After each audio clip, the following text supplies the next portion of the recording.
ये अल्लाह तबारक व तआला जे एक अजीम नेमत जो उन्हनि जे गोठ में सुबह शाम अल्लाह करीम जे कुरान जी तिलावत जारी और सारी आ यकीनन उहे खुश नसीब वालिदैन आहिनि जिन जा बचड़ा अल्लाह पाक जे कुरान के पंहिंजे सीने में समाइल था, सीने में सांडिल था। मुझा दोस्त मां तव्हांजी खिदमत में अर्ज कयां त इहो अल्लाह जो कुरान हर के सीने में न समाइबो आहे। अल्लाह पाक जो कुरान उन सीने में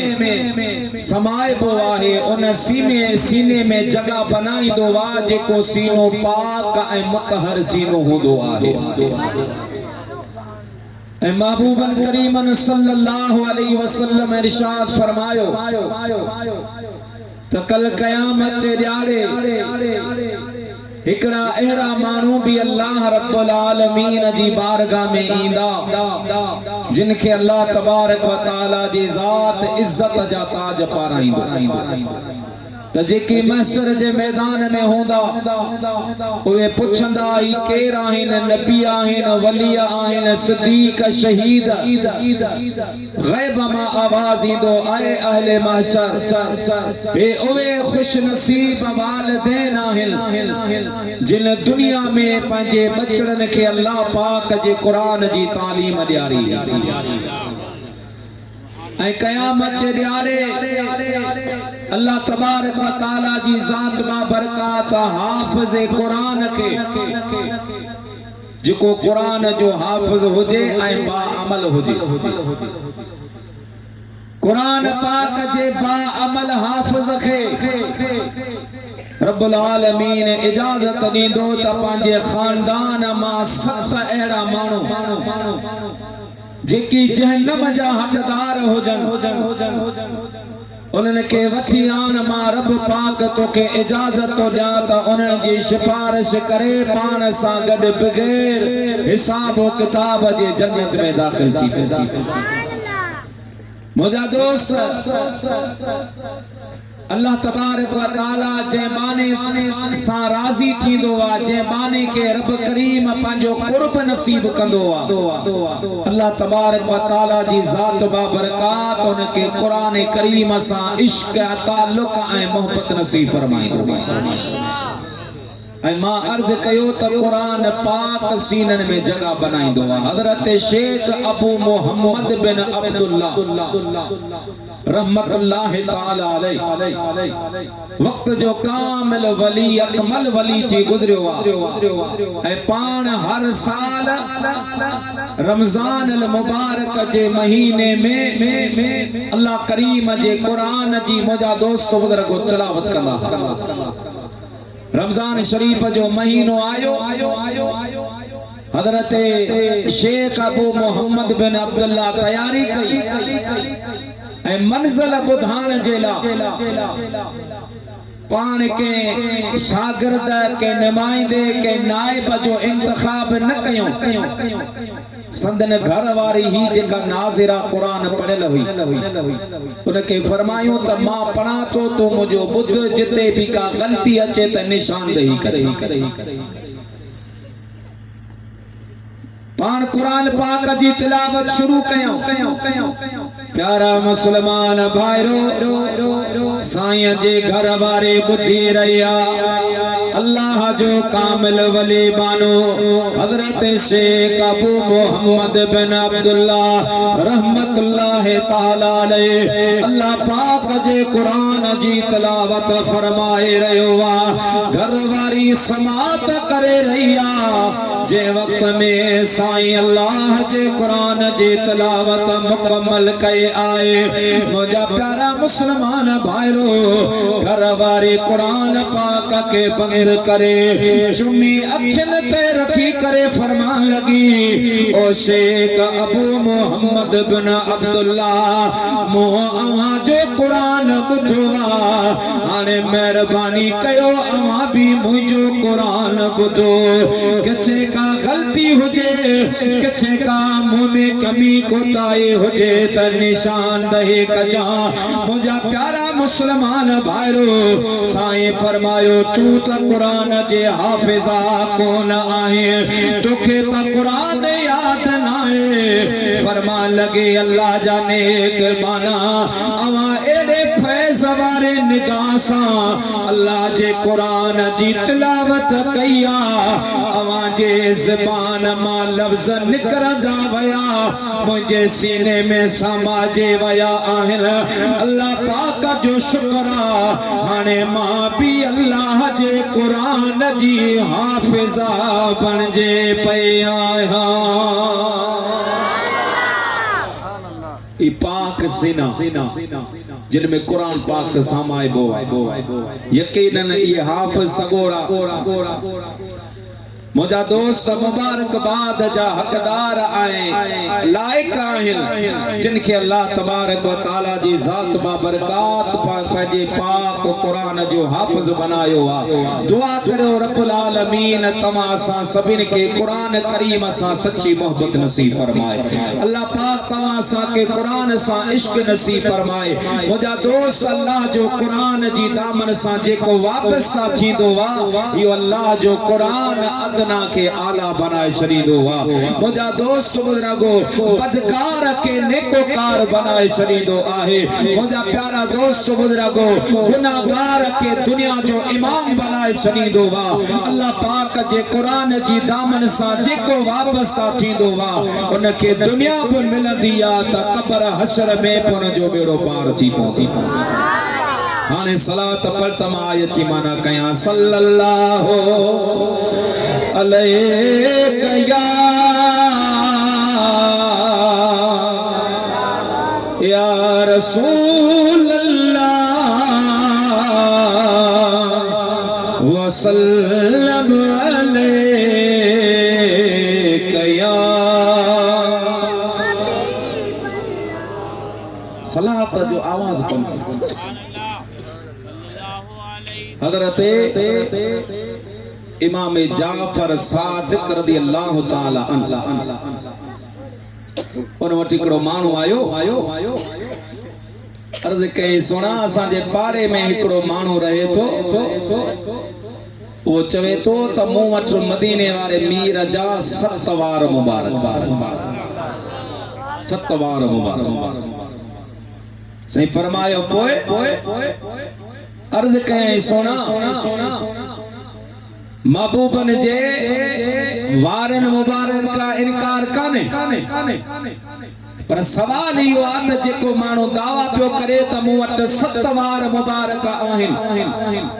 उन महबूबन करीमन जो ज़मानो कोन पातो आहे हबीबन करीमन सल्लल्लाहु अलैहि वसल्लम जा वार मुबारक असहाबन सगोरन वट बि हूंदा पर के वट हिक वार के वट 2 वार के वट 3 वार ऐं इहो ज़मानो बि कोन पातो अथई चवे पियो त मूं वटि 7 वार आहिनि असांखे इन शख़्स जे मथां शक ऐं इबहाम त इहो महबूबल करीमन सल्लल्लाहु अलैहि वसल्लम जे तरफ आम वारन के मनसूब करे रहियो आहे हज़रत इमाम जाफर सादिक फरमायो पा या का वॾी ॻाल्हि कान्हे का उन शख़्स के वठी आणियो उहे वार मुबारक बि खणी आणियो मां मिंटनि में अवां खे ज़ाहिर करे ॿुधाईंदुसि पधरो करे ॿुधाईंदुसि त इहे वार मुंहिंजे महबूब जा आहिनि या कोन आहिनि उन शख्स के यादो वयो ओए वार मुबारक बि आंदा वया मुंहिंजा दोस्तो साईं जे महफ़िल में रखिया वया अॻियां टेबल रखिया ओए वार हिक डबीअ में बंद हा हज़रत इमाम जाफर सादिक रज़ी अल्लाह ताला अन्हु ओए वार अॻियां रखाए करे जेके महफ़िल में मौजूद हा उन के फरमायो अदा झूमी झूमी मुझे महबूब जे मथा दुरूद ऐं सलाम पढ़ो ता इन वारन जे हकीकत आश्कार थी पवे इन वारन जे हकीकत जो असा के पदो पइजे वञे जेके भी महफिल में मौजूद हा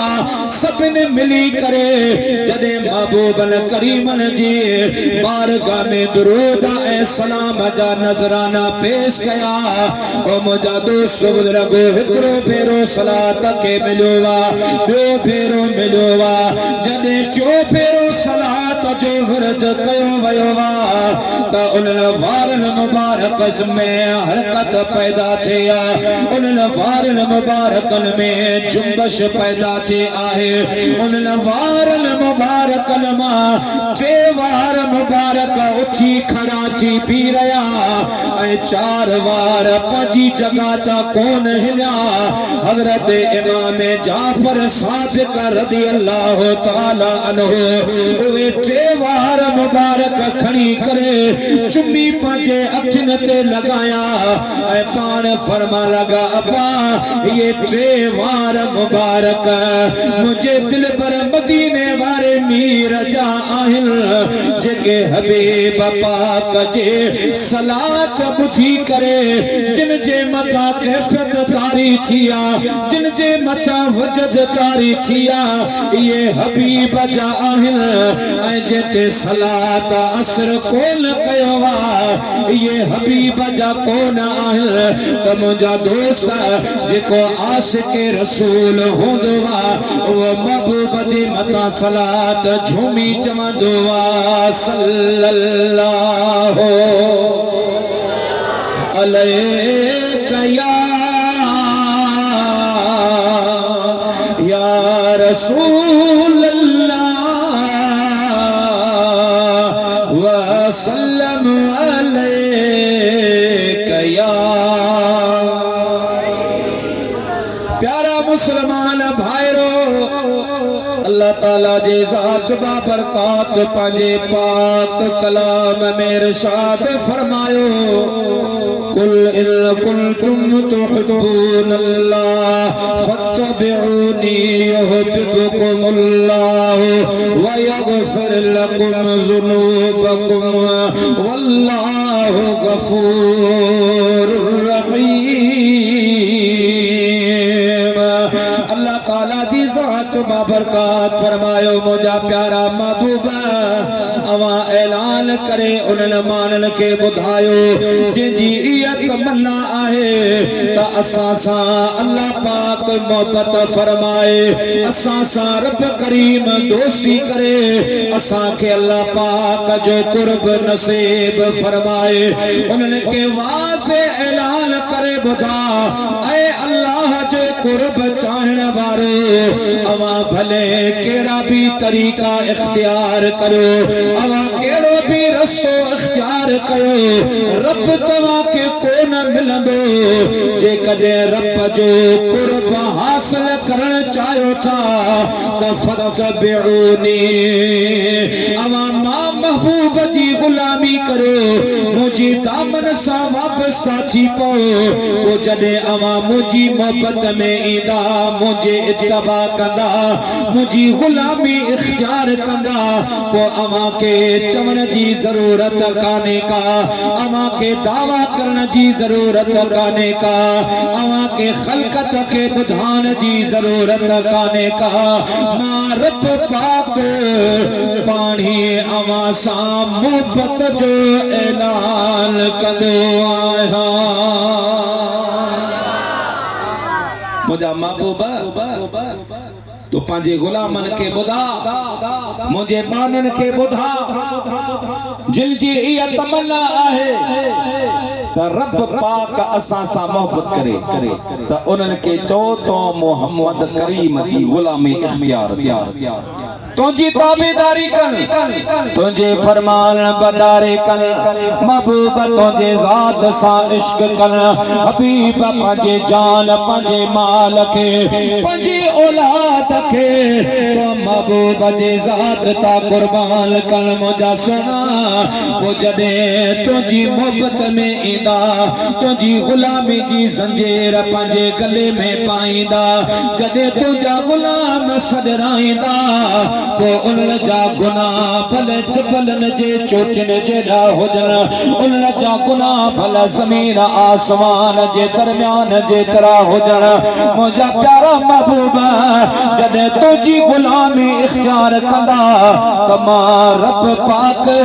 तुझी गुलामी जे बरकत सा उन जे जिंदगी जा गुनाह बे माफ फरमाईंदुस।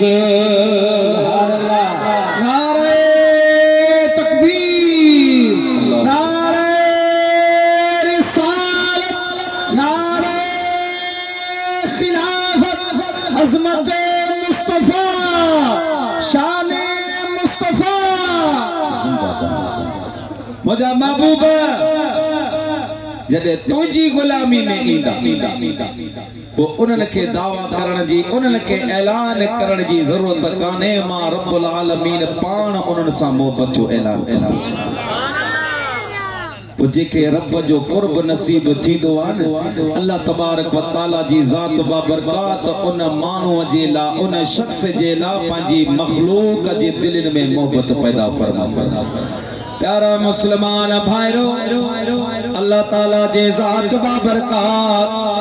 मदीने वारे साईं जे गुलामीअ में वो पावर रखियो आ वो अल्लाह तबारक व तआला जी ज़ात बाबरकात एजाज रखियो आ वो मर्तबो ए मकाम रखियो आ जो हजरत अबू बकर मुझे महबूब जे गुलामी में जदे कोन आयो हो फकत अबू बकर हुयो मुझे मुस्तफा करीम जी गुलामी में आया अल्लाह ताला जी ज़ात बाबरकात हजरत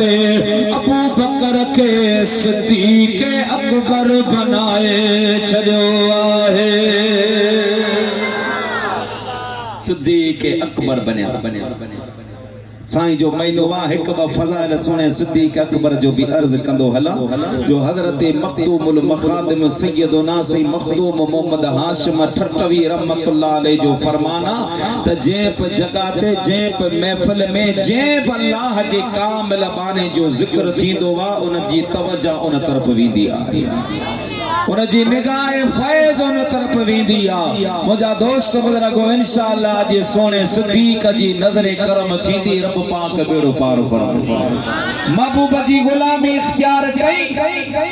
अल्लाह ताला जे ज़ात बाबरकात सिद्दीक़ अकबर बनायो एड़ो सिद्दीक़ बनियो वा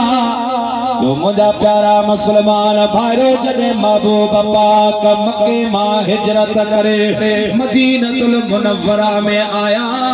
उन जमाने में मदीने पाक में यहूदिन जे आबादे हुए कसरत यहूदिन जे हुए मुसलमान थोड़ा होया मुझे प्यारे महबूब करीम सल्लल्लाहु अलैहि वसल्लम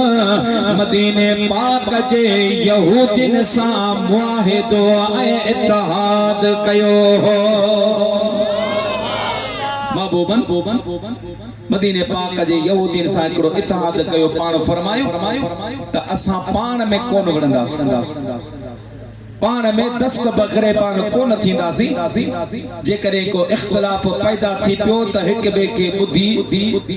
हिक बे जे दरमियान में वेही करे गालियन ज़रिए उन मसले के हल कंदासी पर जे करे के बारी दुश्मन साथे हमलो कयो असा गदजी उन जो जवाब दी मुआहिदो चो हबीबन करीमन सल्लल्लाहु अलैहि वसल्लम जा असहाब बेहा ऐ यहूदिन जा अगवान भी होया मुझा दोस्तो मुआहिदो चो चंद दिन गुजरिया जडे अल्लाह ताला जी ज़ात बाबरकात कुरान पाक जे ये आयत नाज़िल फरमाए त मंज़ल लज़ी युक़रिदुल्लाह क़रदन हसना अल्लाह ताला जी ज़ात बाबरकात फरमायो त केरा जेको मां रब करीम के कर्ज़े हसना दे। ये जो आयत नाज़िल थी यहूदियन ताईं ये आयत पहुती। वे पंहिंजी बैठक में वेठा उन्हनि जो अॻवान हो वॾेरो हो उन पंहिंजे साथियुनि खे चयो त ॻाल्हि ॿुधो मुसलमाननि वारो ख़ुदा हाणे ग़रीब थी वियो अस्तगफिरुल्लाह न करे कुफर कुफर मबाशु हाणे खुटी वियो कर्ज़ पियो घुरे कर्ज़ खुटल माण्हू वठंदो आहे। ओ मुंहिंजा प्यारा मुसलमान भाइरो अहिड़े तरीक़े सां न क़ाबिले बर्दाश्त न क़ाबिले समात गुफ़्तगू हली रही हुई। आइन उन टाइम ते उन्हनि यहूदियुनि जे बैठक जे पासे मां उन्हनि जे उताक जे पासे मां मुंहिंजे महबूब पाक जो गुलाम हज़रत अबू बकर सिद्दीक़ गुज़री रहिया हुआ। सिद्दीक़ अकबर जो ये ॻाल्हि कलिमात ॿुधा सिद्दीक़ अकबर जो ये ॻाल्हि ॿुधी जलाल में अची विया। मुंहिंजा दोस्तो डायरेक्ट अंदर विया जेको यहूदियुनि जो वॾेरो जेको आयत मुबारका पढ़ी करे उन जो मज़ाक पियो उड़ाए उन आयत जे बारे में अल्लाह पाक जे शान में गुस्ताखाना कलिमात पियो चवे। हज़रत अबू बकर सिद्दीक़ हीअं जो डायरेक्ट आया उन यहूदिया के ठका चमाट कराए आहे। एड़ी सिद्दीक़ अकबर चमाट हई जो वो कुर्सी ते वेठो वनी जमीन अञा पान के संभाले न। हज़रत अबू बकर सिद्दीक़ रज़ियल्लाहु ताला अन्हु वरी भी चमाट हया या कुटे कुटे अबू बकर सिद्दीक़ उनके बेहाल करे छॾियो उनजा साथी त भॼी विया। हज़रत अबू बकर सिद्दीक़ रज़ियल्लाहु ताला अन्हु वॾे नाज़ सां वॾे अंदाज़ सां ओ मुंहिंजा प्यारा मुसलमान भाइरो पंहिंजे कम सां हलिया विया ऐं हीअ यहूदी सॼे मदीने जा गॾु थी करे 250 माण्हू मुंहिंजे महबूब पाक जे बारगाह में आया। अर्ज़ कयाऊं या मुहम्मद मुस्तफा ही केड़ो तुझो इत्तेहाद ही केड़ो तुझो मुआहिदो एकड़े पासे असां सां तो इत्तेहाद पियो कायम करे बे पासे तुझो यारगार तुझो रफीक तुझो हम सफर तुझो हम राज हज़रत अबू बकर सिद्दीक़ असां जे घर वेठे असां के कुटे रहियो आहे। उन फरमायो छा था चओ हाँ साईं अज अबू बकर सिद्दीक़ असां जे बैठक में अची असां जे सरदार ते हमलो कयो। मऊन करीमर फरमायो अबू बकर के घुरायो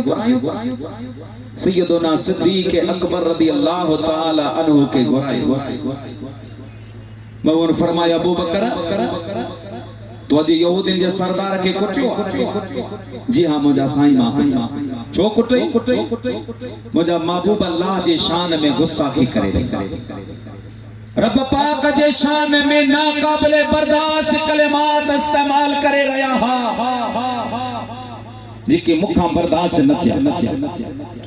महबूब ने फरमायो यहूदिन के अबू बकर सही पियो थी।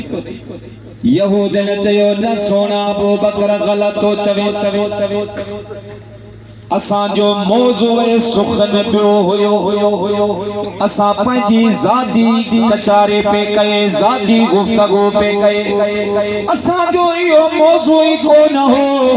अबू बकर गलत तो चवे मुझे महबूब करीम फरमायो अबू बकर ये पे चवन त मौजूए सुखन और हो पियो हुयो मुझे महबूब के अर्ज के सोना मां जदे का होश संभालियो वा मुझा प्यारा महबूब मां तो सा ज़मानो कचो वा मुझा सोना महबूब अबू बकर जे ज़बान मां कदे कूड़ अदा को नचो वा कूड़ा लफ्ज़ कोन निकता आहिन मालिक क्या तुझी मर्ज़ी आ मुझे महबूब फरमायो नन्ना अबू बकर मर्ज़ी जे गाल काने मुझी शरीयत पाक ज़ाहिर ते आहे इकड़े पासे तू अकेलो भला तुझो गवाह केरा अर्ज के सोना गवाह मुझो केरो शाहिद को भी रहे मुझे महबूब फरमायो अबू बकर पो हाने फैसलो हिया था कई चमाट जो बदलो चमाट थींदी जेतिरियूं तो हिन जे सरदार के चमाचूं हयूं आहिन एतिरो चमाचो तो के लगायो वेंदो सिद्दीक़ अकबर अल्लाह जो कसम आहे फराक दिली असां चई मुंहिंजा दिल भर जेको तू हुक्म करी अबू बकर सिद्दीक़ के तुझो हर फरमान सरब चश्मो आहे अर्ज करे पे सके सोना मां उन वक्त में तोते कलमो पढ़ियो आ जडे के भी अना कलमो कोन पढ़ियो वो सोना सिर्फ कलमो न मां पांजो तन मन धन सब तुझे नाले ते कुर्बान दिल भर तुझे नाले ते बच्चा छडम तुझे नाले ते घरवारा छडम तुझे नाले ते मां पे छडम तुझे नाले ते तुझो नाले वठण जे करे दोस्तन अहबाबन सा भाईकार थे वयो तुझे तालुकात जे करे अपानो शहर मको छडे मदीने आयो आया इते मुहाजिर अची बणियो आया हाणे मु मुहाजिर के पाड़ फली मार दुश्मनन का न मारा अबू बकर सिद्दीक़ इया कोन चयो अर्ज कयाई मुंजा दिल भर तो जेको फैसलो कर अबू बकर के सच्ची दिल सा कबूल है मंजूर आहे यहूदी पंजे जवान एकड़े के तैयार कयो तो अबू बकर के एड़ी चमाटण जो जिंदगी भर याद हेरो मौको न मिलंदई प्यारा मुसलमान भाईरो अबू बकर सिद्दीक़ रज़ी अल्लाह ताला अन्हु जे चेहरे मुबारक जो रंग भी मुतगय्यर तब्दील कोन थियो पाण ही वेठा मुझो महबूब पाक वेठो यहूदिन जो नौजवान ताकत वारो उथारियो वयो त अबू बकर सिद्दीक़ जे उम्र मुबारक वडी आए पर अज एडी चमाट हण जो निशान थे वजन भले मानू मानू के अबू बकर सिद्दीक़ दिखारी दो रहे ओ मुझा प्यारा मुसलमान भाईरो जे वक्त में ओ जवान उछवा ए उन हजरत अबू बकर ते अञा हिया हथ खयो आहे अल्लाह ताला जी ज़ात बाबरकत जिब्रील के फरमायो ओ प्यारा जिब्रील खणे ही कलमात वनी मुझे महबूब के खुदा त सोना रब तो फरमाए कद समी अल्लाह कौल अल्लज़ीन क़ालू इन्नल्लाह फकीर व नहनु अगनिया ओ मुझा प्यारा महबूब रब तो फरमाए वो दुनिया वालों गवाह कोने का गाल काने का मां रब जो अबू बकर सिद्दीक़ जी गवाहे जा अबू बकर सच्चो वा ये यहूदी पलेत चई रया त रब पाक गरीबा असा अमीर आयो मुझा प्यारा महबूब अबू बकर के चमाट न हनाए जा अवा जो गुलाम अबू बकर सिद्दीक़ सच्चो आहे अवा जो गुलाम अबू बकर सिद्दीक़ सच्चो चमाट ना वो सिद्दीक़ अकबर मुझे महबूब जी गुलामी में आयो त रब पाक पे उन जे तरफा मुझा दोस्त बुजुर्ग गवाह महबूबन जी बारगाह में एक औरत अर्ज के सोना मां ख्वाब ॾिठो वा मुझे घर जे अॻियां वॾो सायेदार वण बीठो आहे उहो किरी पियो परेशान आहियां मां उन फरमायो तुंहिंजो घर वारो काथे अर्ज की जे सफ़र ते वियल अगे माण्हू सफ़र ते तिजारत जे लाइ वेंदा हुआ त उनखे साल महीना लॻियो वेंदा अल्लाह जे महबूब थोड़ी देर खामोश करे पाण फरमायो अम्मा इन ख्वाब जी ताबीर इहा आहे त तुंहिंजो घर वारो वफ़ात करे हाने तू इद्दत जा ॾींहं गुज़ार पोइ जे तुंहिंजी दिल चवे ॿिए मर्द सां शादी करण जी त मां मोहम्मद तोखे इजाज़त प्यारा मुसलमान भाइरो औरत जो मापे खां बाद में सहारो घर वारो होंदो उन जो मुड़स होंदो माए साबा ये जो खबर बुधी महबूबन जे साम्हूं त पाण के रोकया पर जियां जो हुजरे मां ॿार निकिती अखियुनि जा पंध टुटी पिया ॼण ईअं पई चवे जोड़ टुटी पियो जल्दीअ में कलठ पहिरी दिल तोड़े विया ऐं जोड़ टुटी पियो जल्दीअ में कलठ पहिरी दिल तोड़े विया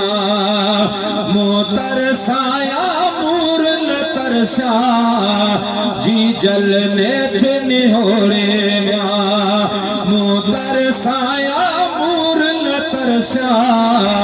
जी जलने थे निहोड़े विया लुड़क वहे पया अखियुनि जा बंद टुटी पया हीअं माए रूमंदी अचे पई त साम्हूं मुंहिंजे हबीब जो गुलाम हज़रत अबू बकर सिद्दीक़ मिलियो आहे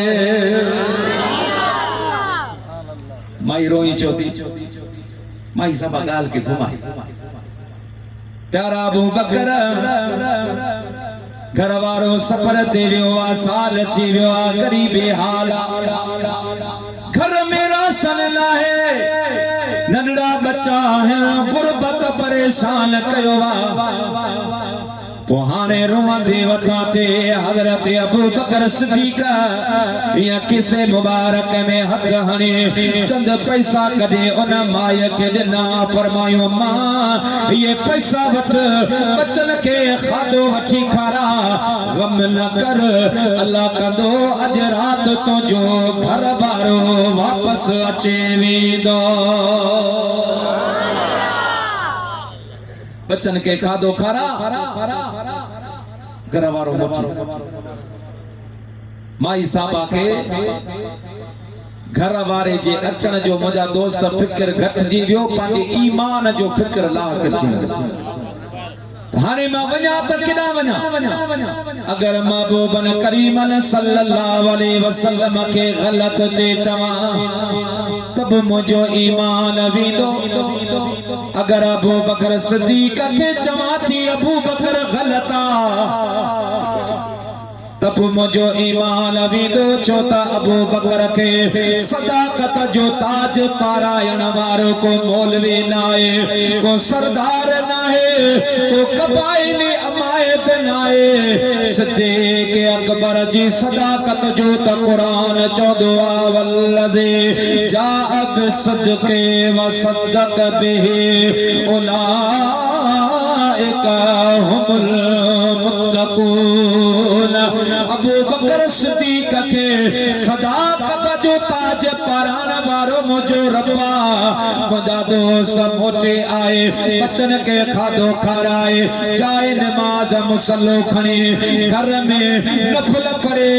अल्लाह पाक खां दुआ पे घुरे मुझा मौला मुझे ईमान जे हिफाजत फरमा ईमान जी हिफाजत फरमा मां वञा त काॾे वञा अल्लाह अल्लाह जॾहिं ताजद जो टाइम छो माईअ जे घर जो दरवाज़ो ठुकियो माईअ जो दरवाज़े ते वञी पुछो केर दरवाज़ो खोले सुभान अल्लाह उन जो घर वारो तर ते मौजूद वजूद बैठो आहे। आयो घरवारो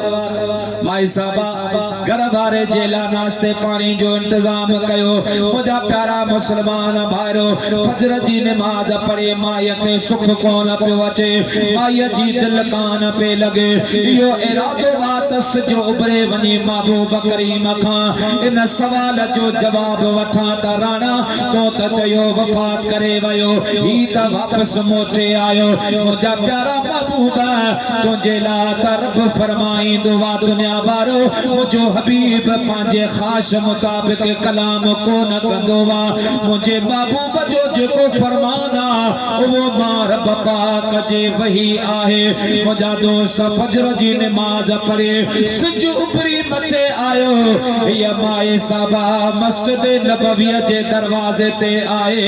त मुझो रहमत वारो नबी मुझा दोस्त असहाबन जे झुरमुट में मस्जिद नबवी जे सहन में बैठो आहे। माई साहबा जो आई अल्लाह जे महबूब करीम न माई साहबा के ॾिसी करे पाण मुर्की। मुझे प्यारे महबूब करीम सल्लल्लाहु अलैहि वसल्लम फरमायो अम्मा तुझे अचण जो सबब मुके मालूम आ, मुके खबर तो छो छाजे ला आया। जी हाँ मुझा प्यारा हबीब मां इने जेला आई आया। ओ मुझा प्यारा मुसलमान मुझे महबूब फरमायो अम्मा मां भी सचो त अबू बकर भी सचो आहे। मुझा राणा वजात फरमा मुझे महबूब पाक फरमायो जने अम्मा मदीने वारे मीर तोखे चयो तो जो घर वारो वफात करे वयो आहे उन वक्त में वफात करे वियो हो। पर जने अबू बकर सिद्दीक जे ज़बान मां ये लफ्ज़ निकरा तो जो घर वारो मोटी ईंदो वो अल्लाह ताला जे ज़ात बाबरकात हज़रत अबू बकर सिद्दीक रज़ी अल्लाह ताला अन्हु जे सदाकत के बरकरार रखंदे करे तुझे घर वारे के नई जिंदगी दई करे शाम खां मदीने पाक जे सरजमीन ते पहुंचायो आहे। ओ सिद्दीक़ अकबर मुझे महबूब पाक फरमायो कल कयामत जे ॾियारे जन्नत जे सभिनी दरवाज़न तां अगर के मुक़द्दस शख्सियत के सॾ थींदो त उहो अबू बकर सिद्दीक़ उहो सिद्दीक़ जो महबूबन करीमन एक मर्तबा फरमायो दुनिया में जिन मुते एहसान कया थोरा कया मां लाहे छड़िया हाने कायनात ते मुझो एहसान ए मां मदीने वारे मीर ते कंहिंजो एहसान ये फरमाए पान फरमाए हाँ मगर अबू बकर हाँ मगर अबू बकर जा मोते एहसान आहिन। अबू बकर जो मोसा सुठा कदम भरियल आहिन उन्हनि जो बदलो मां न ॾिनो क़यामत जे ॾींहुं मुंहिंजो रब पाक अता फरमा। एकड़ो असा भी मौके जो फायदो वठी उथी बीठो अर्ज की मुंहिंजा सिर बचन जा साईं भला जान इरशाद फरमायो अथव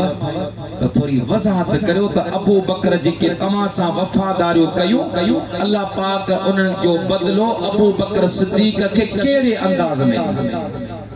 किया मिलंदो। मुझे प्यारे महबूब पाक सल्लल्लाहु अलैहि वसल्लम फरमायो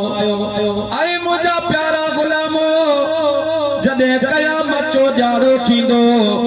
अल्लाह ताला जे ज़ात बाबरकात मां महबूब पाक के मकामे महमूद अता फरमाईंदो मकामे महमूद अता फरमाईंदो उन मकामे महमूद ते रब पाक टे कुर्सियों लगराईंदो टे विच वारे कुर्सीअ ते मां मोहम्मद रसूलुल्लाह तशरीफ फरमा थींदस ऐं साॼे पासे वारे कुर्सीअ ते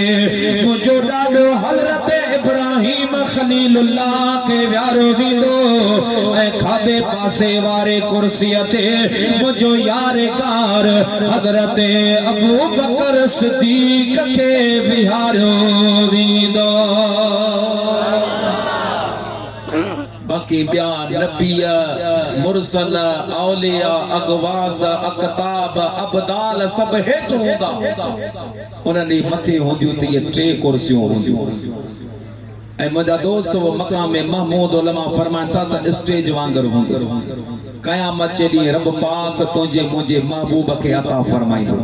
ऐं उहो मथां ई जॻह ते हूंदो। ऐं मुंहिंजा दोस्त जीअं हीअ स्टेज लॻी पई आहे इहे भलारा आलिम सगोरा मौजूद आहिनि अवां जूं नज़रूं ईअं आलिमनि ते आहिनि। जॾहिं क़यामत जे ॾियारे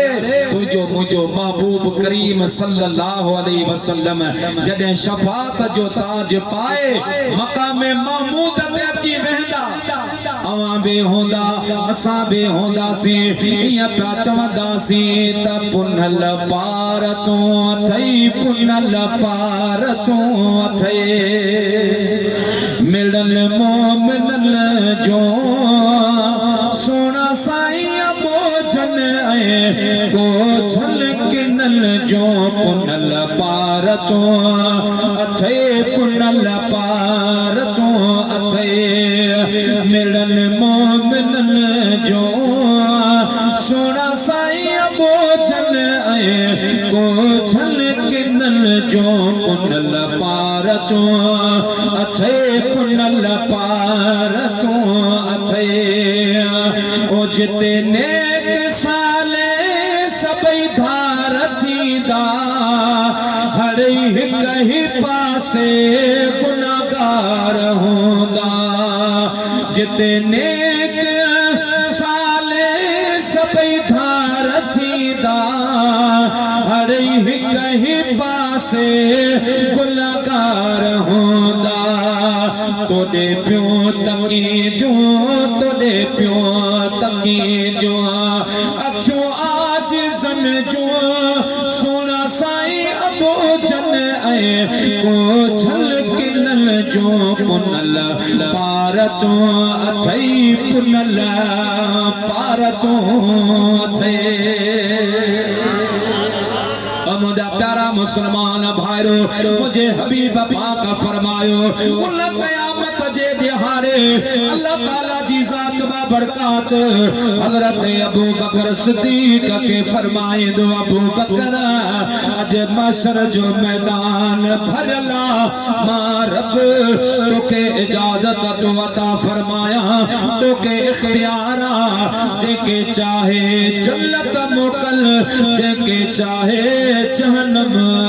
रसीद फरमा। सिद्दीक़ अकबर के यो मकाम मिलियो हबीबन करीमन सां वफादारी सिद्दीक़ जो सिर्फ वफादारी भी हुई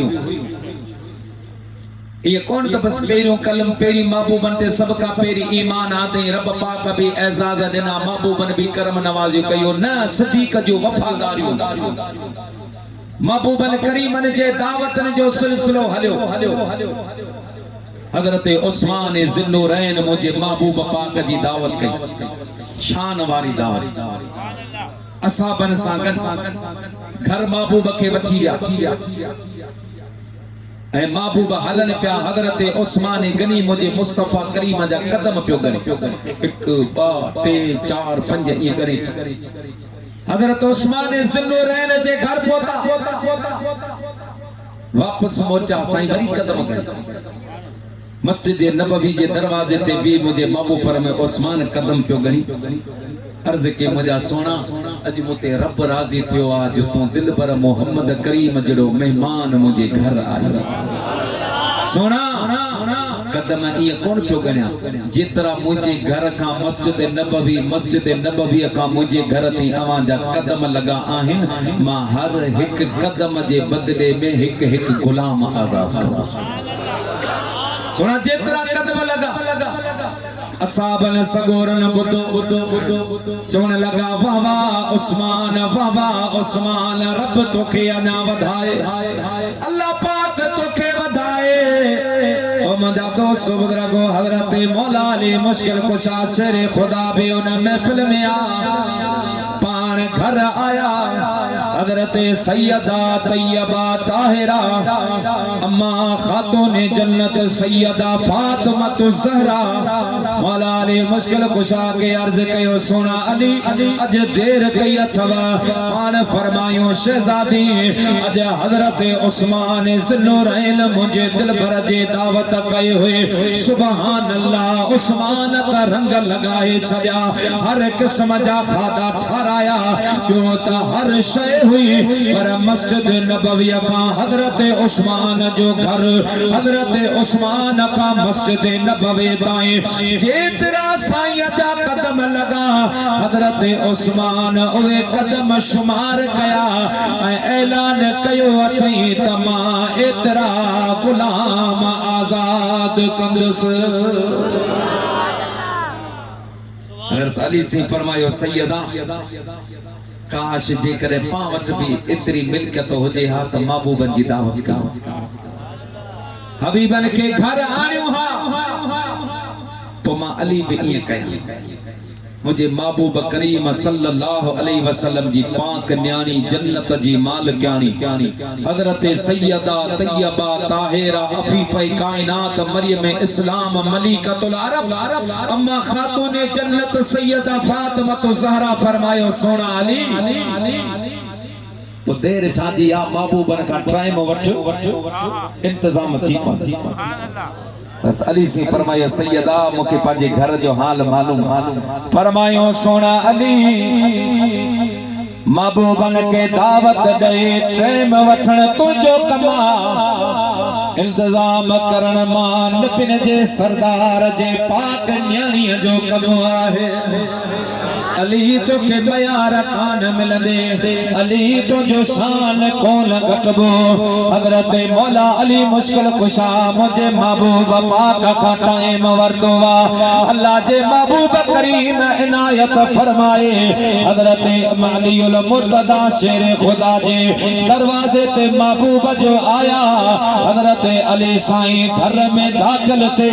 मुझा दोस्त बुजुर्गो किचन में रधूने में बुर्जी खाने में हजरत मौला अली मुश्किल कुशा बने तसरा तंदूर परी रैया जो कुछ भी ना है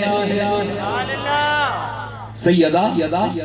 महबूब बची वो असा बची गया खादो मुझे महबूब जी पाक न्याणी फरमाता अली दस्तरखान दस्तरखान बिछा दस्तरखान लगायो वयो ओ मुझा मुसलमान भाइरो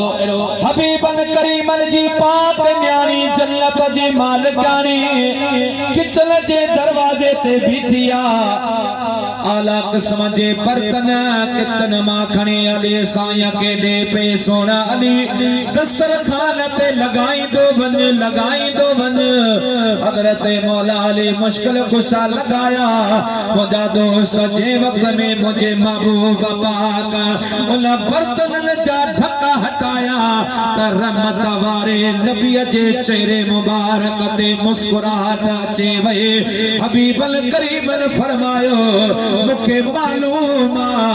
खादो पचाण वारो केरा खणी अचण वारो केरा के जे आर्डर सा यो खादो असा जे दस्तरखान ते पोतो आहे साहब अर्ज कयो सोना फरमायो जन्नत में बनियो अल्लाह जा मलाइका खणी आया आर्डर करण वारी मां मदीने वारे मीर नबी जे सरदार जी पाक न्याणी जन्नत जी मालिकानी गुलामो उस्मान अवा के दुनियावी ताम खाराया मुझी पाक न्याणी अवा के जन्नती तामन जी दावत फरमाया महबूब जो निका अम्मा खातून जन्नत सलामुल्लाह अलैहा अल्लाह पाक जे बारगाह में हथ रखया ऐ मुझा मालिक मिठा हजरत उस्मान दावत करे दुनियावी गुलाम आजाद कया मां दुनियावी गुलामन जे आजादी जो सवाल नथी कया मां इयो थी अर्ज कया त मुझा मौला मुझे घर का मस्जिद मस्जिद नबविया का मुझे घर हबीबन जा जेतरा कदम लगा आहिन हर एक कदम जे बदले मुझा मौला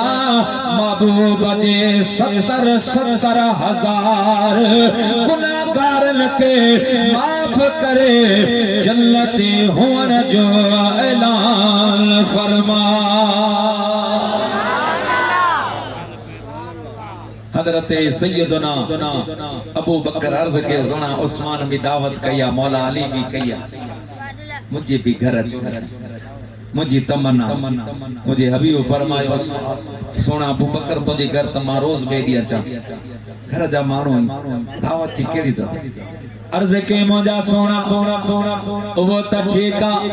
पर इया तमन्ना आहे मुझो हबीब मुझे घर अचे मां तैयारी कया गली बुहारिया गची बुहारिया मुका माण्हू पुछन अबू बकर अज गलियो पियो बुहारे अज गचियो पियो बुहारे त उन्हनि खे मां इया चवां त अज कुर्ब करे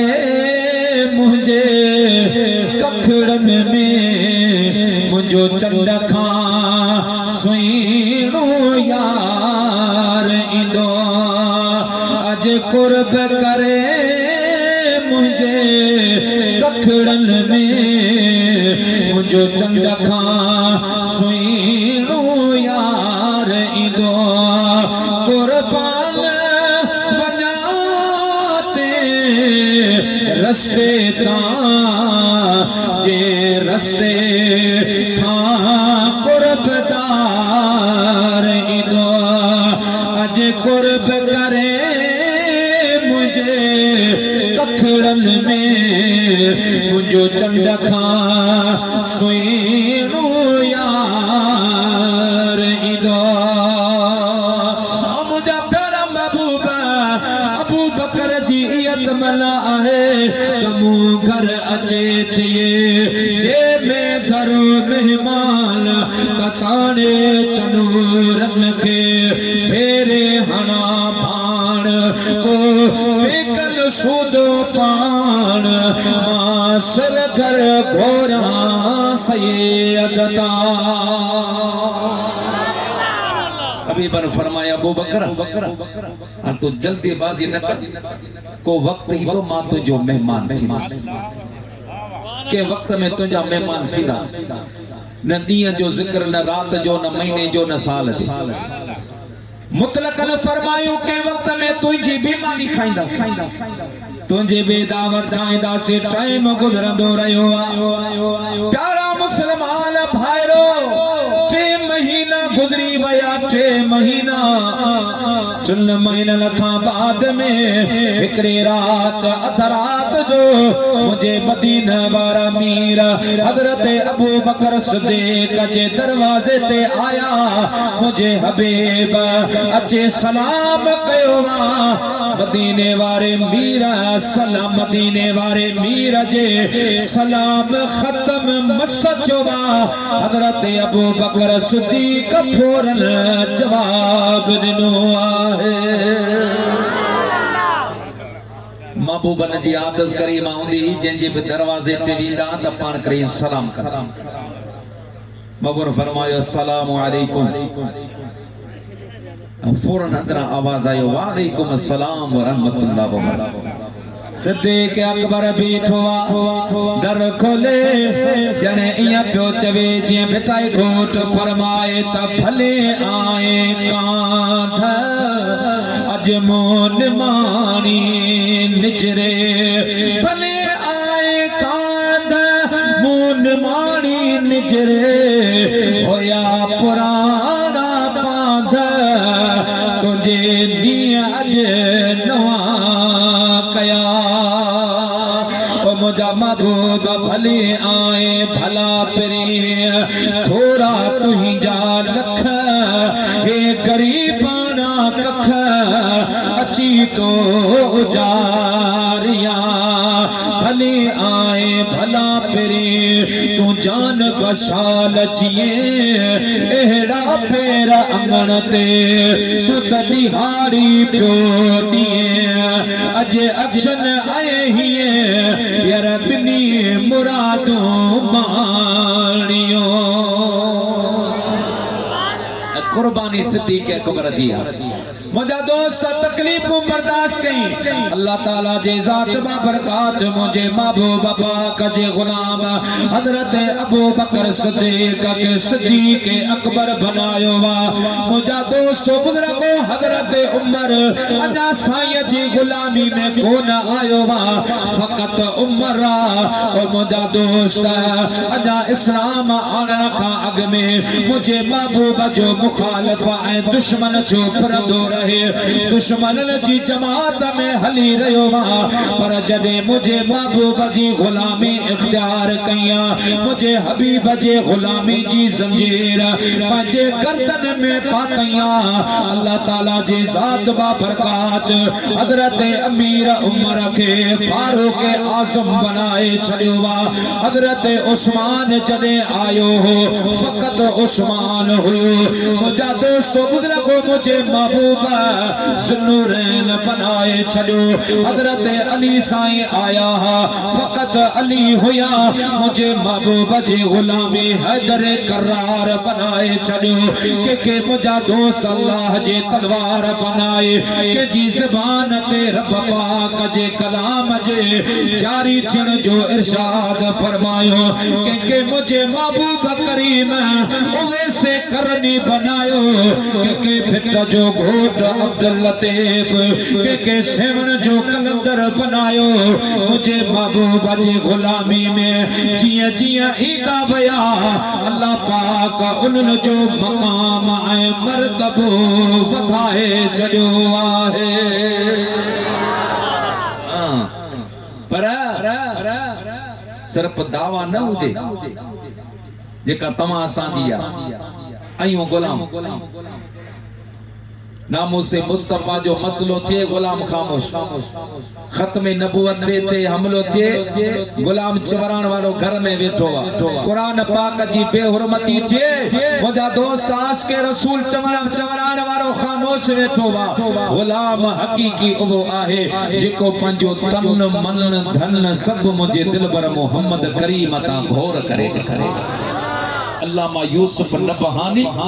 रहमतुल्लाह ताला अलैह जामे करामात औलिया में लिखियो वा ही ओ कामिल वलिया जो मुझा दोस्त महबूबन जो एतरो त मंजूर नजर जो मां साईं जे हालात में पढ़ियो अल्लामा यूसुफ नबहानी रहमतुल्लाह अलैह का को मानो मसलो पुछंदो हो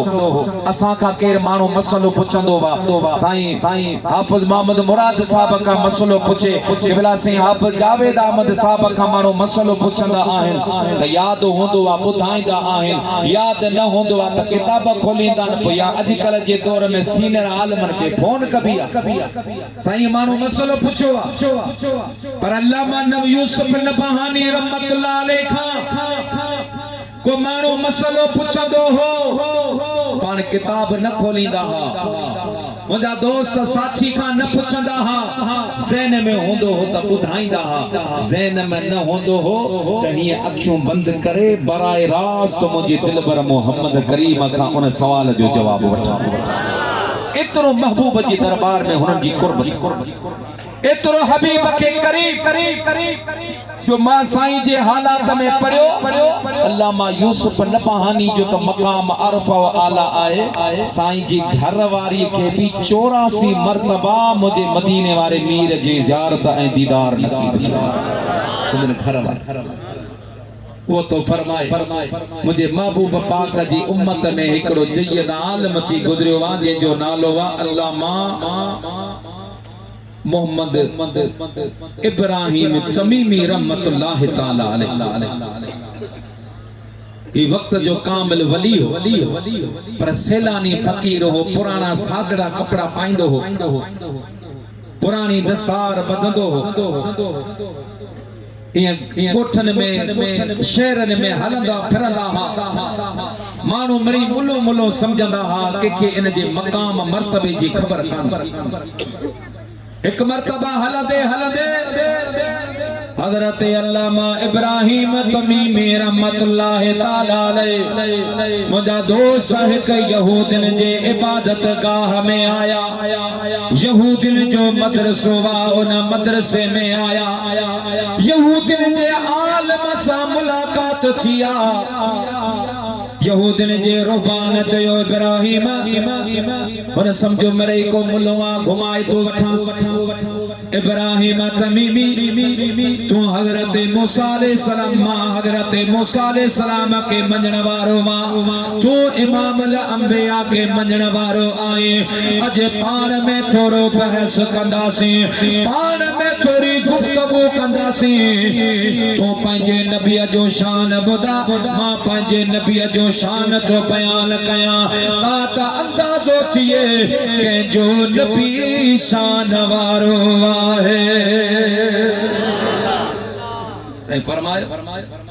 जेकर इह तो गाल करी तो मुझो महबूब मदीने वाले घोट जो इहो शान आ जो तवां जो नबी हजरत सैयदना मूसा आला नबीना व अलैहि सलातो सलाम नबी भी आहिन रसूल भी आहिन साहिब उम्मत व साहिब किताब भी आहिन पर जने मुझे महबूब जे शान के सैयदना मूसा कलीमुल्लाह डिठो अल्लाह पाक के अर्ज के मौला मुके नबूवत दिनी अते रिसालत दिनी अते किताब उम्मत दिनी अथई मां राजी आहियां पर बेहतर इहो हो तो मुके तो रसूलुल्लाह सल्लल्लाहु अलैहि वसल्लम जो उम्मती बना इन का वधी के केड़े मौजू ते तू गुफ्तगू करण तो चाही यहूदिन जो रुहबान चवण लगो इब्राहिम हाने बहस थींदो कुरान न हदीस मां न फिक़ह मां न सीरत मां न तारीख मां बहस कुरान मां थींदो मां कुरान मां तो सवाल कया तू कुरान मां जवाब दे तू कुरान मां सवाल कज मां तोखे आवाजे कुरान मां जवाब दींदुस साईं फरमायो सवाल कर यहूदिन जो आलम चवण लगो इब्राहिम तमीमी आवाजे कुरान पाक में लिखल असा जो नबी हजरत मूसा अला नबीना व अलैहि सलातो सलाम जदे दूर सीना जबल ते विंदा हा साईं 40 रोजा रखंदा हा 40 ॾींहं दूर सीना ते रहंदा हा ऐं रोजा भी अहड़ा जंहिंमें न का सहरी हूंदी हुई न का अफ्तार हूंदी हुई न को आराम हूंदो हो न को उन में निंड हूंदी हुई उन जे बावजूद भी हजरत मूसा कलीमुल्लाह कमजोर कोन थींदो हो हजरत मूसा अलैहि सलाम ज़ईफ कोन थींदा हा मौत वाक़े कोन थींदो हो हाणे अव्हां जे कुरान मां मूंखे ॿुधा अव्हां जे नबी पाक बि 40 ॾींहं न खाधो पीतो हुजे उन खां बाद भी ज़िंदा रहियो हुजे सवाल के कुरान पाक में एड़ी का आयत मौजूद ना है जे मां साबित कजे त महबूब न 40 ॾींहं न खाधो पीतो हदीस पाक में त आए सोमे विसाली महबूब ने करीमन 2 महीनन जा रोजा रखया बगैर सहरी और अफ्तार जे हबीब करीमन रखया त असहाबन सगोरन भी रखण शुरू कया एक रोजो बियो रोजो 3 रोजन का बाद सहाबा कमजोर थिया महबूबन करीमन फरमायो अवां के छा थियो सोना अवां रोजा रखया असा भी रोजा रखया उन जे करे साईं ज़ईफ़ थिया मुझे महबूब ने फरमाया अय्युकुम मिस्ली अवां मां मुझे मिसल के छा अवां मु जेड़ा आयो सिद्दीक अकबर मौजूद आ अमीर उमर जेड़ा सहाबी मौजूद हजरत उस्मान मौला अली जेड़ा के भी मुझे महबूब के ये नचे तो सोना तू असा जुड़ो या असा तवा अर्ज के सोना ये अवा सा हम सरी जी सोना जुरत ना है दिल रुबा बस तवा जी आदत के दिसी अवा जी अमल के दिसी करे असा यो तरीको इख्तियार कयो मुझा प्यारा दोस्तों उलमा मौजूद हैं मुझे महबूब पाक सल्लल्लाहु अलैहि वसल्लम जा 1.25 लाख सहाबा पर के अस सहाबी के बि मौके ते मुझे महबूब करीम के कदे पे ये कोन चयो तो या रसूल अल्लाह तू असा जड़ो या असा तहां जड़ा असा भी जदे भी कलाम कंदा हा चंदा फिदा का अब्बुना व उम्मुना या रसूल अल्लाह असा जा मां पे तो ता कुर्बान ता असा जा वालिद भी तो ता कुर्बान मुझे महबूब जाओ या सहाबी इतरे ताई जो रवायत नमीदो वा एक मर्तबा हजरत नबी पाक सल्लल्लाहु अलैहि वसल्लम पांजे हुजरे मुबारक में बैठा हा दरवाजो बंद ए दरवाजे ते हजरत सैयदा तैयबा ताहिरा अफीफे कायनात हजरत अम्मा उम्मुल मोमिनीन अम्मा आयशा सिद्दीका रज़ी अल्लाह तआला अन्हा दरवाजे ते सैयदा दरवाजो ठुकायो मुझे महबूब करीम फरमाए मन बिल बाब केरा दरवाजे या रसूल अल्लाह मां आयशा पर फरमाई मन आयशा केड़ी या रसूल अल्लाह बिनते अबू बकर साईं अबू बकर जी थी मुझे महबूब फरमाए मन अबू बकर न अबू बकर केरा हालांकि अमा के असा के मालूम त सैयदाए कायनात अम्मा आयशा सिद्दीका रज़ी अल्लाह तआला अन्हा असा जे मदीने वाले मीर सल्लल्लाहु अलैहि वसल्लम जी पाक घर वारी आए असा मोमिनन जी मां महबूब ने फरमायो केर या रसूल अल्लाह आयशा मुझे महबूब फरमायो आयशा केड़ी या रसूल अल्लाह अबू बकर जी थिया मुझे महबूब फरमायो अबू बकर केर अम्मा आयशा जदे ये सवाला जवाबात बुदा सैयदा बिजी भैया यकदम हजरत अबू बकर सिद्दीक जे दरबार में पहुंचे आए अर्ज कयाई बाबा जान अज मुझे महबूब पाक ते का कैफियत तारे आहे का हाल तारे जो अल्लाह जो महबूब मुखे पे न पयो सुनाने अमा के भी न पयो सुनाने हजरत अबू बकर सिद्दीक जदे ये गाल बुतिया साईं जल्दी जल्दी आया हुजरे जे दरवाजे ते पहुंची सैयदना अबू बकर सिद्दीक ये जो सलाम कयो त मुझे महबूब सलाम जो जवाब दिनो आहे सिद्दीक अकबर इजाजत कोई अंदर आया खामोश थी वही रहा मुझे मवो फरमाया अबू बकर खैरा बाऊ बदी अर्ज के मुझे सिर बचन जा साईं थोड़ी देर पहरी अमा जी तबियत मुबारक ते का कैफियत तारी ही का हाल तारी ही जो सोना अमा मुखे भी कौन पे सुना तो मुझी धी आशा के भी कौन पे सुना सही खैर ताए अमा जी तबियत मुबारक ठीक ताए अल्लाहु अकबर कबीरा मुझे रहमतुल लिल आलमीन नबी सल्लल्लाहु अलैहि वसल्लम फरमायो अबू बकर ओ मुझा प्यारा अबू बकर मुझे जिंदगी में अल्लाह पाक जो कसम एड़ा बे लम्हात एड़ियों भी घड़ियों ईजो आहिन जो मां जमीन ते वेही करे बराए रास्त पाजे रब पाक सा कलाम ऐ कचारी कंदो आया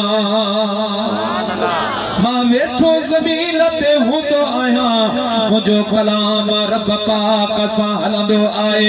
ओ प्यारा अबू बकर जदे मुझो अल्लाह पाक सा कलाम थींदो वा तदे मुखे पंहिंजी ज़ात जी भी खबर कान होंदे आहे त मां केर आया जदे हजरत अबू बकर सिद्दीक या गाल बुधी खुशी में उठी भी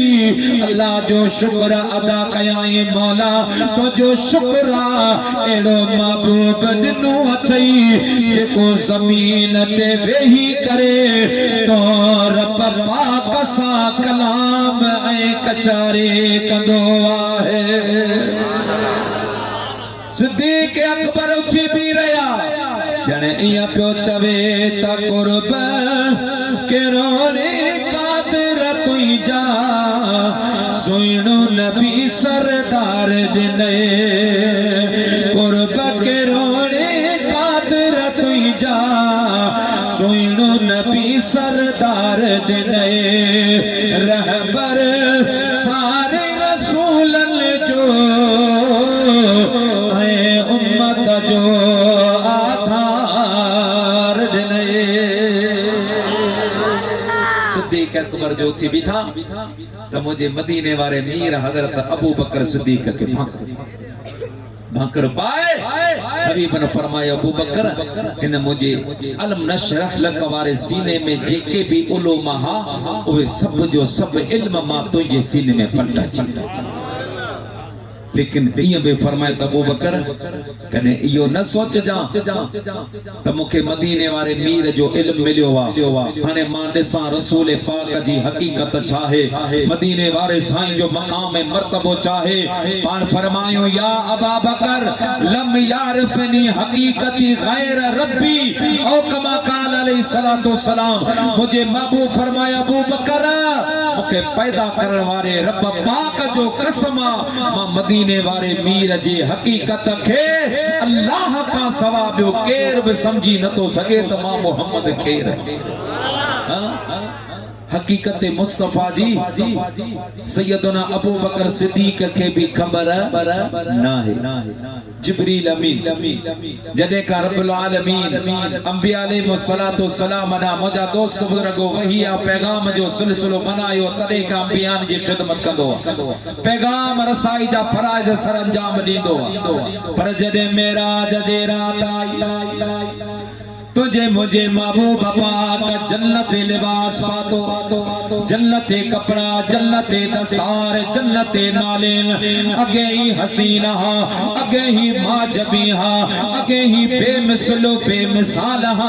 वरे जो मुझे महबूब जन्नत लिबास पातो वा तो मुझे मुस्तफा जे हुस्न ए जमाल में अञा भी इजाफो थे पयो आहे महबूब जो हुस्न वधियो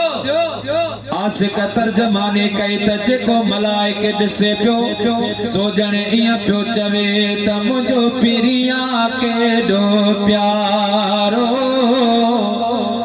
वल्लैल जे ज़ुल्फ़न वारो मुंहिंजो पिरिया केॾो प्यारो वल्लैल जे ज़ुल्फ़न वारो करे सघंदो कोने जग सारो पियो लिखंदो नाए शान खुटण वारो वल्लैल जे ज़ुल्फ़न वारो नाए शान खुटण वारो वदुहा जे चेहरे वारो के चवी पियो नूर करे तू कौन मनी पियो जजा टुकरा खाए जग सारो वल्लैल जे ज़ुल्फ़न वारो जजा टुकरा खाए जग सारो वदुहा जे चेहरे वारो जन्नती लिबास पातो जिब्रील अमीन आयो मुझे महबूब पाक जिब्रील सा मुखातब ते फरमायो जिब्रील तो बे ज़माना ॾिठा आहिनि हुस्न यूसुफ जो तो नज़ारो कयो वॾा वॾा हसीन तो ॾिठा आहिनि ऐं प्यारा जिब्रील अॼु हक़ीक़त ता ज़रा पर्दो त खण मां मुस्तफा जहिड़ो तोखे किथे नज़र आयो या न अहिड़ो किथे ॾिठई जेको मुंहिंजे मिसल चई सघे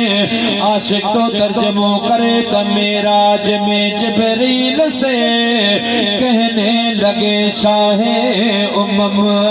तूने तो देखे हैं जहां बतलाओ तो सही कैसे हैं हम रूहुल अमी बोले ऐ महजबी तेरी कसम आफाक हाँ गर्दी दम महर कुताब रसीदम बसियार खूबा दीदम लेकिन तो चीजें दी करे या रसूल अल्लाह कल्लब तो मशारे कल अर्द व मगारिबा मुझा राणा मां पूरी रुए जमीन जो नजारो कयो पर तो मोहम्मद करीम जड़ो मुखे किथे भी नजर बहरहाल यहूदी सवाल कयो इब्राहिम कुरान मां साबित कर त अवां जे नबी भी 40 ॾींहं न खाधो पीतो हुजे पो भी जिंदो रहियो हजरत इब्राहिम तमीम आशिक सादिका फरमाई यहूदी जा आलम मुझे महबूब ताईं न वञ मुझे महबूब जो मकाम परे मां रसूलुल्लाह सल्लल्लाहु अलैहि वसल्लम जे गुलामन जो अदना गुलाम आया तो जो मदरसो वडो आ उन जा कमरा खोड़ आहिन हिकड़ो कमरो खाली करा उन कमरे में मुखे तो बंद कर वो खिड़की पे बंद कर दरवाजा पे बंद कर रोशन दान पे बंद कर 40 ॾींहं ताईं मुखे न मानी दे न पानी दे वो 40 ॾींहं खां बाद में अच जा अगर मां जिंदा रही वञा मोते भी कमजोरी ज़ईफी हायल न थिए त पोइ इन मां अंदाज़ो लगाए जा जे महबूब पाक जे गुलाम जो इहो शान उन जे पगदार मोहम्मद करीम जो मकाम छा हूंदो साईं जो ऐलान कयो यहूदी जा शागिर्द मुरीद जे उस्ताद जल्दी कर मौलवी साहब जज्बात में अची वियो हिन कदे बुख ॾिठी काने कदे उञ ॾिठी काने ख़त्मा ऐं खैरात हिन खादियो आहिन 3 ॾींहनि खां बाद मौलवी जो आवाज़ ही न निकरंदो कमरो खाली कयो मुझे महबूब जे गुलाम के उन कमरे में बंद कयो दर बंद खिड़कियों बंद दरवाजा बंद रोशनदान बंद प्यारा मुसलमान भाइयों ताला लगाया वया 5 ॾींहं गुज़रिया 6 ॾींहं गुज़रिया 7 ॾींहं गुज़रिया अचन खिड़कियुनि तां दरवाज़नि तां कन लगाई मन सल अचे आवाज़ अचे पुकार अचे का फरियाद अचे का निदा अचे पर का दाह काने का पुकार काने छो जो तेरा दर्द मेरा दरमा तेरा गम मेरी खुशी है तेरा दर्द मेरा दरमा तेरा गम मेरी खुशी है मुझे दर्द देने वाले ये तेरे बंदा परवरे है मुझे दर्द देने वाले ये तेरे बंदा परवरे है तुझे घोट फरमाए असल आशिकन जो ये रसूल साधन कम सवसरन खा अगर सदो दोस्ता कम हे हडो ऐ चम थोरी जान मोहम्मद का आशिक जहर पिया का वहद सी वहसल खड़ो करे ऐ कातल जा वो हमेशा हेरा का लगन लुआ लतीफ चे फना कया फेरा का तोने चिकल चाका तब आह नसलीन आम से दहली गुज़री पाण में चिवाणे मरी वियो डैडी जिंदो न तो रही सके प्यारा मुसलमान भाइयो दरवाजो खोले दिसन सुबहान अल्लाह मदीने वाले मीर जो गुलाम बीठो आ पर वल्लज़ीन यबीतून लिरब्बिहिम सुज्जदों व क़ियामा मुझे महबूब पाक जो गुलाम बीठो आ पर नमाज पढ़ी रहियो आहे मन मणियो तन तसबे यार दिल तंबूरो जिन तदू ते तलब जो वहदत सुर वजन वदहू ला शरीक लहू यो राग रगल को सुता मर सुहल निंद इबादत जिन जे कशे चेल कशा दिल कया ओड बुरा लाहो तेल तेफ चे तन के दियल कसा को गुरु जे कसा यार पासे कल पान के नमाज खत्म करे सही फरमाए यहूदी जा आलम इस पाजी 40 दिन की गाल थेला मेहरबानी कर मुके डिस्टर्ब न कर दरवाजो बंद 40 दिन थीला कोई गाल नहीं दरवाजो बंद जो 20 दिन गुजरे वया प्यारा मुसलमान भाईरो मरीजो अचल महबूब पाक जो गुलाम बैठवा मोह मदीने दा आहे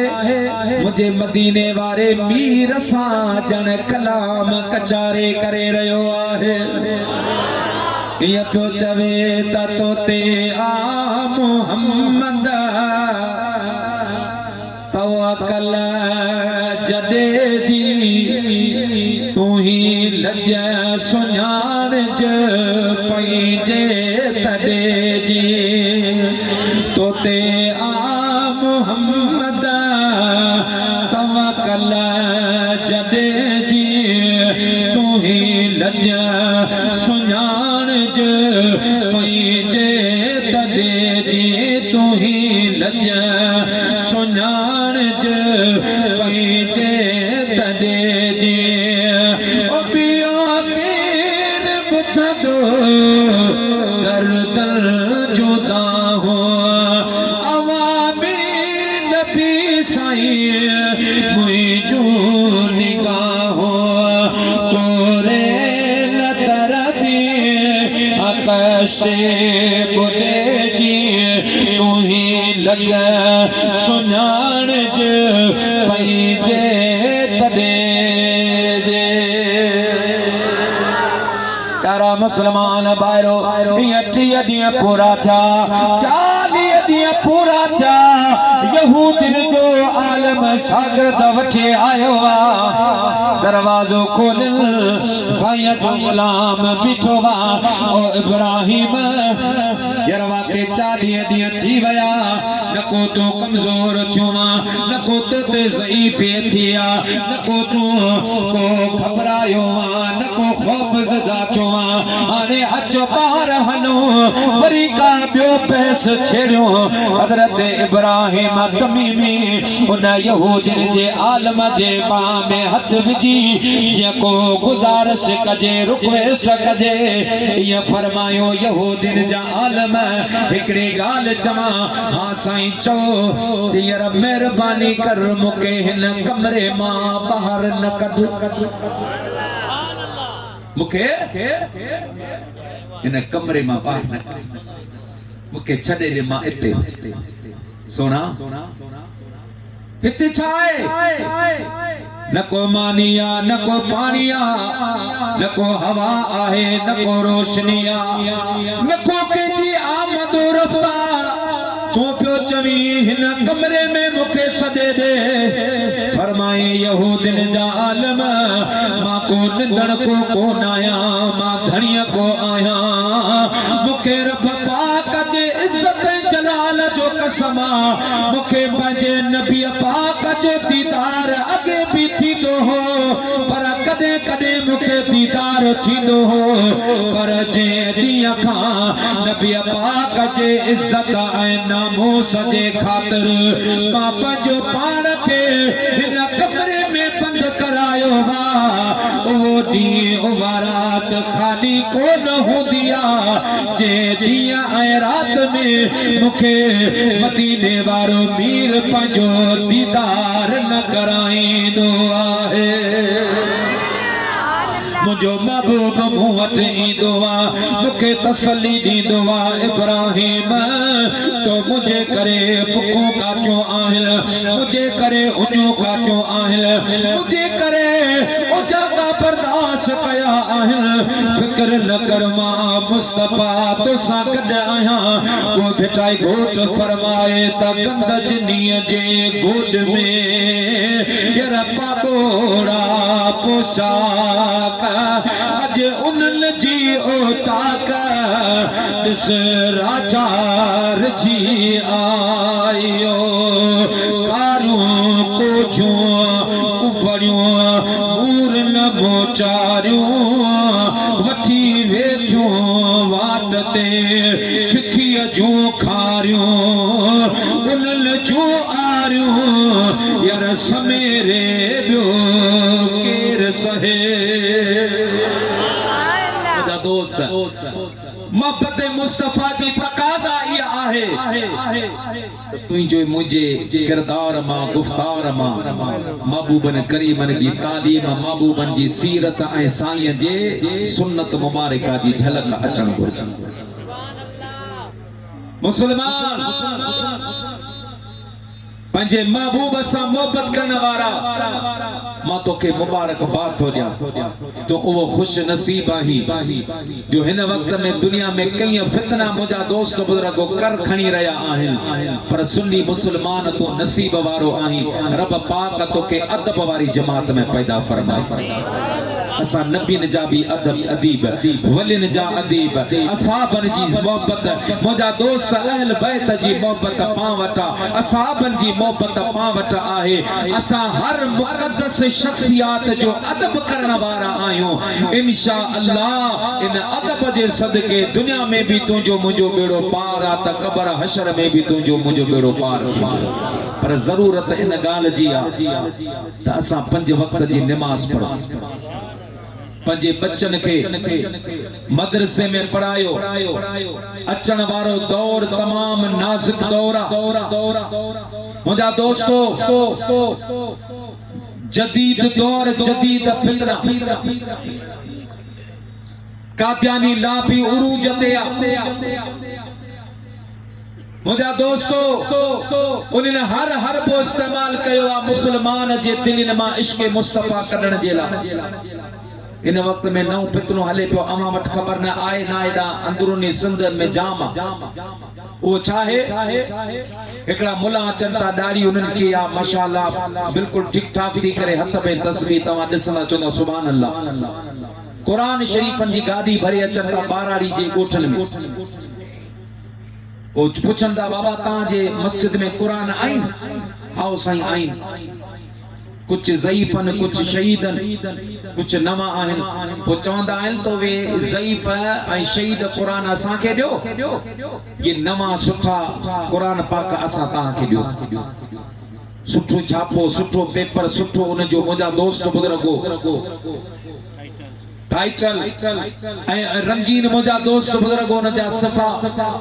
बाराड़ी जो माण्हू खणी चुमी ॾिसे सुभान अल्लाह ही जे कॾहिं मां ओबावड़े मां वठां त घटि में घटि 2000 साईं मिठाई बाबा मिठाई कुछ कोने असां कुरान जी खिदमत करण वारो ये तवा फ्री में रखो मस्जिद में अवां जा कुरान असां के दियो वो कुरान खणन ता पंहिंजा कुरान उते रखन ता ये कुरान कादियानी जे तरफा उन में तरमीम थियला उन में तब्दीली थियला मुंहिंजा दोस्त बुज़ुर्गो पंहिंजे मन मुताबिक उन में तर्जुमा ऐं तशरीह कई आहे ऐं जंहिंमें उन आयतन में मुंहिंजा दोस्त बुज़ुर्गो घट वधाई करे पंहिंजे बातिल मज़हब के मुंहिंजा दोस्त बुज़ुर्गो उन परवान चारण जे लाइ ये हिकड़ी नापाक उन साज़िश कई आहे पंहिंजा ॿार जा माण्हुनि खे क़ुरान जी ख़बर कान्हे छो त असां त क़ुरान जी दौर तिलावत त करियूं ई कोन न साईं असांखे त साल गुज़री वञनि पोइ क़ुरान जी ज़ियारत थींदी आहे मुंहिंजा दोस्त पोइ उते रखियो वञे थो ओहिड़ी तरीक़े सां उहे पंहिंजे जहन्नमी मज़हब जी प्रचार करे रहिया आहिनि सुन्नी मुस्लमान सोशल मीडिया ते कादियानी लाबी हर तरह जा हमला करे रही आहे उन्हनि बाक़ाइदा सोशल मीडिया ते फेसबुक ते व्हाट्सएप ते इंस्टाग्राम दा जेके भी सोशल ऐप आहिनि बाक़ाइदा नौजवान उन्हनि छोकिरियूं छॾियूं आहिनि जेके हर सोशल मीडिया इस्तेमाल करने वाले नौजवान जी नजर होंदी है जेकरे डॉक्टर होंदो है तो उनजे पुठा डॉक्टर छोकरी लगाइंदा को इंजीनियर होंदो है तो इंजीनियर छोकरी उनजे पुठा लगदी है वो दोस्ती करता मुंदा दोस्त बुजुर्ग उनजी पान में गुफ्तो शुरू थे थी उनजी मुलाकात थी थी वो एड़े तरीके से उवे असा जे नौजवान के मुंदा दोस्त बुजुर्ग पंजे तरफ खींचे रहा ये उमरकोट में जो को वाक़ियो हो ना वो बदबख्त जहन्नमी जहन्नम जो हकदार जहन्नम के हवाले थियो लेकिन असा जे काबिल गौर ये शय तो आखिर इयो मुसलमान जे घर में पैदा थियण वारो बच्चो जिनजा मां पे सुन्नी मां उनजा भाइर सुन्नी पारे वारा सुन्नी मिलाद करण वारा हिनके ये सोबत किथा मिली सोशल मीडिया ता उन कादियाने में शादी की कुनरी में शादी कई एकड़ी बदबख्त औरत सा पो उन्होंने के इयो कदम कराए जहन्नम जे हवाले करायो तो मुजा नौजवान भाइरो अवा पंजो पान के इन फितनन का बचायो अहले सुन्नत व जमात जे आलमन सा राब्ते में रहो एड़ा का भी मुजा दोस्त बुजुर्गो शक वारी शय अवा के केर बुधाए तो या केर अवा दा सवाल करे तो पान उनते तबसरो न करियो आलमन सा रुजू कयो मुझे महबूब जी उम्मत जा आलम वेठा ही रसूलुल्लाह जी उम्मत जी रहनुमाई जे लाइ ने उन के अलावा 5 वक्त जी नमाज जेका रब पाक तोते मोते फर्ज कया मिठा खबर ना केड़ी गली में जिंदगी जी शाम थी हां अवा दसो रोज केतरा मानु दुनिया में वनी रहा उन्हें पे इन उम्मीद ते हा हाने अज नमाज नथो पढ़ सुबानी अगी जुमे का नमाज शुरू कर अगी जुमे का नमाज शुरू कंदस ये कंदे कंदे नमाज न पढ़ियो तो मुजा दोस्त बुजुर्गो रब जी तरफा सदा जीवियो हजरत मौला अली मुश्किल कुशा तो फरमाए सुबह मिले तो शाम जो इंतजार न करे शाम मिले तो सुबह जो इंतजार न करे केड़ी खबर जे सुबह जे तो इंतजार में आही उन सुबह में तो जो नालो केड़ी जमात में जे जिंदान में होजे या मुर्दन जी लिस्ट में होजे इन जे ला 5 वक्त जी नमाज ए पांजे मां पे जी खिदमत मां पे जी खिदमत जेका मां पे राजी मुझो रब पाक उन का राजी खुदा जो कसम नौजवानो मां चवंदो आहियां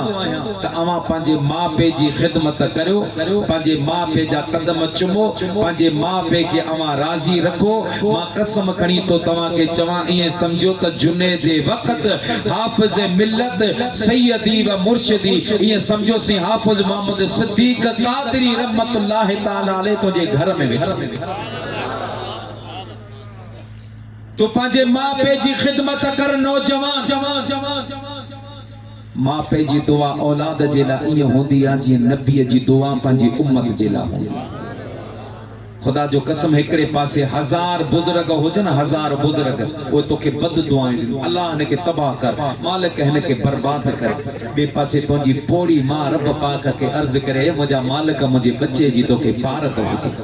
अल्लाह मुझे बच्चे के कोसो वाह न लगे खुदा जो कसम मुझो रब पाक उन 1000 दरवेशन जी बद दुआ के रद्द करे छडींदो वा तुझे हक में उन पोड़ी अम्मा जा चयल लफ्ज मुझो रब कबूल करे छडींदो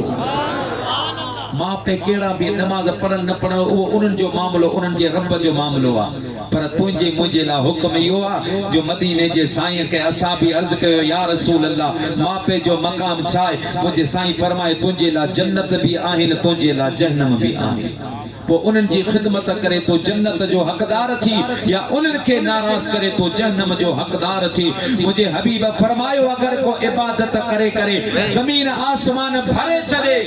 पर जे करे मां पे या उन मां हिक को उन का नाराज आ तो खुदा पाक जे दरबार में उन जो हिक सजदो भी कबूल कोन अज असा मां पे अज तुझा मुझा मां पे औलाद जे मिठे गालान जे ला तरसन असां औलादन के दोस्तन सां टाइम गुजारण जे लाइ वक्त आ यारन सां फुजूल मुंहिंजा दोस्त बुजुर्गो गैमन में वक्त सरफ करण जो असां वटि वक्त आहे पर जेकरे वक्त ना आहे त मां पे जे लाइ पंहिंजे मां पे खे टाइम ॾे क़ुरान पढ़ण अल्लाह जी इबादत आहे मुंहिंजा दोस्त ज़िक्र करण अल्लाह जी इबादत आहे मां पे जी ख़िदमत में वेही करे उन्हनि सां मिठा ॿोल ॿोलण इहो बि रब जी इबादत आहे मां पे जी सां तू जॾहिं मिठा ॿोल ॿोलींदो आहीं न अल्लाह जा मलाइका तुंहिंजे मथां रहमत जो नुज़ूल कंदा रहंदा तुझे मुझे माँ पे के उनजी सेहत में उनजे जिस्म में कुवत मुझा दोस्त मेडिसन सीरपन मुझा दोस्त बुजुर्गो डिपन जे जरिए एतरी कौन पैदा थींदी जेतरी औलाद जे मिठे गालान जे करे थी औलाद जने माँ पे जी खिदमत में वेंदो वा उन जी ज़बान मां जेके लफ्ज़ निकरंदा आहिनि मुझा दोस्त उहा तुंहिंजी मुंहिंजी दुनिया खे तब्दील करे छॾींदा अल्लाह तबारक व तआला जी ज़ात बाबरकात मूंखे ऐं तव्हां सभिनि खे साईं करीमन जी सच्ची मोहब्बत नसीब फरमाए मां हिकु मर्तबा वरी बि हिन ॻोठ जी जमात जो बिलख़ुसूस पंहिंजे महिरबान दोस्त क़िबला हज़रत अल्लामा मौलाना बरादर से हाफ़िज़ उस्ताद जावेद अहमद कादरी साहब जो तहे दिल सां मशकूर ऐं ममनून आहियां।